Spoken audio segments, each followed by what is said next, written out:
મોટી ઇસરોલ ગામે સમસ્ત ગ્રામજનો દ્વારા ધાર્મિક સત્સંગ મેળાવડાનું આયોજન કરવામાં આવ્યું, જેમાં શ્રીમદ પરમ પૂજ્ય રામજી બાપાનું ગામમાં આગમન થતા ગ્રામજનો અને ભક્તો દ્વારા ભવ્ય સામયું કરવાની સાથે સંત શ્રીનો ડીજેના તાલે શોભાયાત્રા કાઢવામાં આવી। મોટી ઇસરોલ ગામમાં ધાર્મિક સત્સંગ મેળાવડા અને રામજી બાપાના મુખે સત્સંગનો લહાવો લેવા અનેરો ઉત્સાહ જોવા મળ્યો,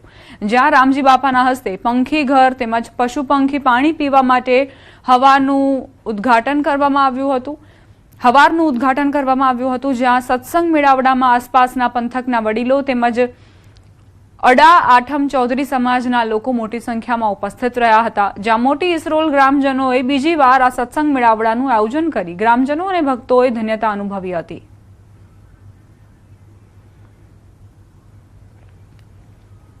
તમે પંખી ઘર બનાવો એ નિમિત્તે બાવજી પહેલા શરૂઆતમાં પણ આવ્યા અને પંખી ઘરના જે ઉદ્ઘાટન નિમિત્તે પધાર્યા, એમ કુલ મળી અને આ ગામ ઉપર અમને અનુકંપા કરી છે અને જેને કારણે 3 વાર બાવજીના દર્શન અહીં થયા છે સૌને।